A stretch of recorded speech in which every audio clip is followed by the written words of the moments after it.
ու իրենք էլ հայտարարեցին այդ մարդիկ հեղափոխություն չեն պատրաստվում անել։ Իրենք էլ հայտարարեցին իրենց վերջին պայքարը, դա ինչքան էլ դուք փորձեցիք բեմերից դարձնել քաղաքական պայքար, իրենք էլ ասացին, որ դա սոցիալական խնդիրների հետ էր կապված, կառավարությանն ընդառաջ են գնում, պայմանավորվել են եւ շարունակելու են աշխատել, որ ավելի թիրախային դառնա այդ սոցիալական ծրագրերը, որոնք այժմ կան, եւ ձեր լրագրողի այդ տված հարցինի պատասխան, որ բա ոնց, բա իշխանափոխությունը, բա Նիկոլ Փաշինյանի հրաժարականը ասում են մի րոպե, Հայաստանի Հանրապետության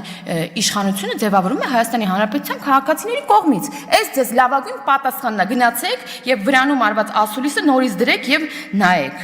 Ինչ վերաբերում է արցախցիներին ու հանգիստ թողեք այդ մարդկանց։ Բայց կամ գալիս են բանը հայրենասիրությունից, չգիտեմ ինչերից են մեզ մեղադրանքներ ներկայացնում։ Պարոն Օհանյանը գիտի, որ իր ֆրակցիայում կա падգամավոր, ով իր անչափահաս երեխային դարձրել է օրինակ Վրաստանի քաղաքացի, որպեսզի իր սիրած բանակում չծառայի։ Թող գնան եւ ոչ հայրենասերներ փնտրեն իրենց ֆրակցիաներում հերիք ու բոլեղավ, ինչպես ասում է մեր սիրելի վարչապետը։ Հիմա, բայց տիկին դատախազ, այս ամբողջը քաղաքական բան է, ուղղակի տենց պայքարի նախերգանք է, որը սկսվել է ոչ այսօր, ուղղակի հիմա ուղղակի սրվել է։ Եվ այդ պայքարը ընդհանրապես մի բանի համար է, ոչ թե որ գան, բանը ստանձնեն պատասխանատվություն, երկիրը չգիտեմ ինչ անեն, այլ որ գան այն իրանց թալանածը կարողանան պահեն, որովհետև տեսնում են, որ ապօրինի գույքի բռնագանձման այդ օրենքը աշխատում է եւ իրենց բազմաթիվ գողացածը այսօր անցնում է այդ գործով եւ մենք ուզում եմ արձանագրել, որ ունենք հիմա արդեն կոնկրետ արձանագրումներ, որ բազմաթիվ վարույթներ կան նախկին բարձրաստիճան պաշտոնյաների դեմ։ Միլիարդավոր դրամների գույքի վերադարձ պետությանը ընթացքի մեջ է։ Եվ որ ամենակարևորն է, այս պայքարը հարգելի տիկին դատախազ, սա ուղղակի սա թվեր չենք ներկայացնում, վիճակագրություն չենք ներկայացնում, սա կարևոր առաքելություն ունի, սա քաղաքացիների այդ արդարության վերականգնման գործընթաց է մեծ հաշվով, սա մեծ ակտ է կարելի ասել, եւ սա կամաց հասարակության այդ վստահությունը իր իշխանության հանդեպ վերադարձի ընթացք է, ոչ թե փորձ։ Իսկ ինչպես է այդ վստահությունը վերադարձվում։ Դուք բազմաթիվ ձեր ելույթում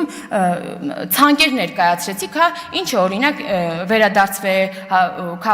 համայնքային հողեր, չգիտեմ, մանկապարտեզներ, մասնավորեցրած, մշակութային կենտրոններ, դպրոցներ, բազմաթիվ քաղաքացուն պատկանող պետական համայնքային ուրեմն գույքը այս մարդիկ մասնավորեցրել են եւ դրա համար ենք մենք մեծ հաշվով սկսել օրինակ 300 դպրոց կամ 500 մանկապարտեզ սարքել, որովհետեւ այդ շենքերը մասնավորեցրել իրենց բիզնեսներն են տալիս օրավարձով այդտեղ բանանեն կամ իրենց բիզնեսներն են այդտեղ տեղակայված կամ տալիս են վարձով այդ տարածքները, որը պետքա ծառայեն մեր երեխաներին։ Իսկ այսօր ընդհանուր առմամբ այսօր դատարաններում քննվում է այս ապօրինի գույքի բռնագանձման շրջանակում շուրջ 150 հայցադիմումներով պահանջ հարգելի քաղաքացիներ հօգուտ Հայաստանի ուրեմն դրանցով պահանջ կա բռնագանձել 1381 անշարժ գույք, 270 շարժական գույք, 359 իրավաբանական անձանցում մասնակցություն, դրամական պահանջը կազմում է շուրջ ավելի քան 527 միլիարդ դրամ, ընդհանուր հայցագինը շուրջ 600 միլիարդ դրամ։ Այս ինչից որ իրանք այստեղ խոսում են, այս միլիարդները եւ ոչ այս բարձա չէ որ այդ միլիարդների ընդամենը մի կաթիլն է ծովում, որը մենք ամբողջ ծովը պետք է վերադարձնենք, չնայած ներս չեք պահել, որ ամբողջը կարողանանք վերադարձնել։ Բայց հարգելի տիկին Վարդապետյան, մեզ ամենաշատը ոչ միայն լրագրողները, այլև մեր քաղաքացիները մեզ ամենաշատը հարցեր են տալիս, երբ պետք է ամբողջությամբ այդ թալանը վերադարձվի եւ տեմպերից են բողոքում։ Իհարկե, ես հասկանում եմ ծավալը բայց մենք պետք է, տեսեք, մենք որպես իշխանական, հա, օրինակ պաշտոնյաներ կանգնած ենք ամբողջությամբ համակարգի թիկունքին։ Մենք աջակցում ենք ինչով հնարավոր է կարողությունների զարգացում կլինի,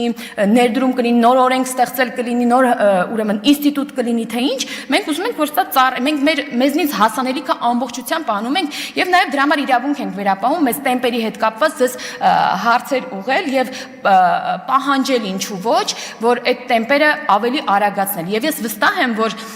հատկապես Սահմանադրական դատարանում վիճարկելուց հետո այս օրենքը, հա, երբ որ պարզվեց, որ խնդիր չունի Սահմանադրականության հետ, այս տեմպերը ել ավելի արագ պետք է ընթանան, այնպես որ մեզ եւ ձեզ բարի երթ եւ շնորհակալություն։ Նարեկ Գրիգորյան, հաջորդ ելույթի համար համեցեք։